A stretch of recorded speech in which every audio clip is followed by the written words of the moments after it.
Guys, breaking news! Oh my god! যেভাবে rock star সিনেমা সাকিব খানের শুটিং চলিতেছে, সাকিব খানের চিনাই যাচ্ছে না। আসলে সাকিব খান ডিভাইডে স্মার্ট হচ্ছে, কারণ প্রিন্স সিনেমাটা ভালোই এখনও দাপিয়ে বেড়াচ্ছে হলে।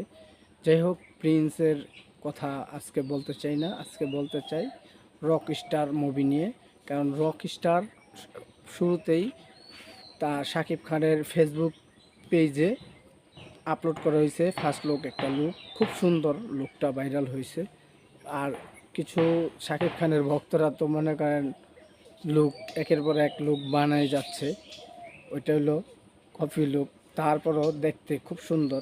আসলে শাকিব খান ভালো একটা নায়ক, তারা মূল্যায়ন করতে যারা জানে অবশ্যই তারা বুঝবে শাকিব খান যে কী জিনিস, কি কোন লেভেলের প্লেয়ার একজন নায়ক।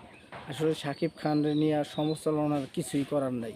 যারা এখন শাকিব খানের কাছে ভিড়তে পারে না তারাই সমালোচনা করতেছে, ঠিক আছে? এইটাই হলো ব্যাপার স্যাপার কাহিনী, আর কিছুই না।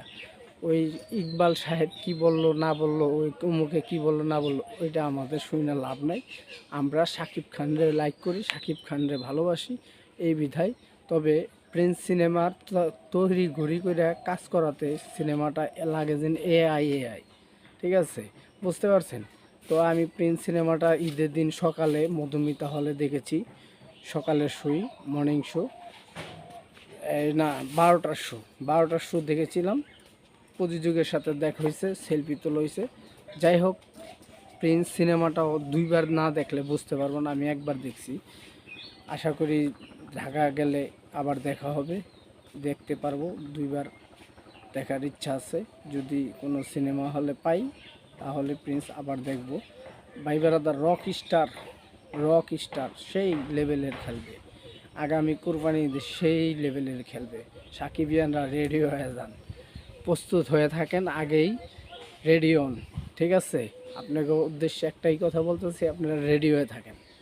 কারণ রক স্টারের মতো রক স্টার শাকিব খান মানে ধামাকা, শাকিব খান মানে বিনোদন, বুঝতে পারছেন? আর শাকিব খানের সিনেমা জোয়ান থেকে বুড়া সবাই দেখে, ঠিক আছে? বুঝতে পারছেন? আর এই যে কি জানি একটা শ্যাম আহমেদের রাক্ষস, মনে করছিলাম একটা ভালো গল্পের সিনেমা, একেবারে ফালতু গল্পের সিনেমা। আমি দেখে আমার টাকা কয়টাই লোসখানে গেছে, একেবারে টাকা কয়টা জ্বলে ফেলাইছি, ঠিক আছে? বুঝছেন? এই হলো ঘটনা। প্রিন্স যাই হোক, মোটামুটি দুইবার দেখলে বুঝতে পারুম, আরেকবার দেখলে। কিন্তু রাক্ষস একের বাজে গল্প, বাজে নির্মাণ করছে। মনে করছিলাম না মেহেদী হাসান হৃদয় করবে একটি ভালো সিনেমা, কিচ্ছুই নেই, একেবারে রাবিউস, ঠিক আছে? কি ভাই রে ভাই, যা তা অবস্থা। আইটেম গানটাও গাইছে ওই জায়গার মধ্যেও 2 নম্বর কথা, ঠিক আছে? বাহ, ফালতু কথা আর কি গানের কলির মধ্যে। যাই হোক, ওটার বদলাম কি করব, কারণ বদলাম না, যেটা সত্য সেটা বললাম। মনে করছিলাম রাক্ষস না জানি কি করে হালাইব, খক্কস হয়ে গেছে, রাক্ষস হয়ে গেছে খক্কস, রাক্ষস মানেই খক্কস। যাই হোক, রক স্টার সিনেমার জন্য রেডি থাকেন সাকিবিয়ান বন্ধুগণ, সবাই সবার জন্য দোয়া করবেন। অবশ্যই আপনাদের জন্য আমি দোয়া করি, আপনারা ভালো থাকেন। আমার যারা ফ্যান ফলোয়ার সাবস্ক্রাইবার হয়েছেন সবার জন্য দোয়া রইল। তবে সাকিব খানের জন্য বিশেষ করে দোয়া রইল, কারণ রক স্টার মুভিটা সেই লেভেলে খেলবে। আর সাকিব খানের একটা সিনেমা কি আপনারা জানেন, শুটিং শেষ, পুরো কমপ্লিট, ডাবিং ডুবিং সব হয়ে গেছে, সেটা হলো সোলজার কিন্তু ইস্তারাই রিলিজ হবে ডিসেম্বর মাসে, ঠিক আছে? বুঝতে পারছেন? আর বর্তমানে রক স্টার ঈদের জন্য সাকিব খান নিজেই শুটিংয়ে অংশগ্রহণ করেছে, অলরেডি 10%-র বেশি শুটিং হয়ে গেছে।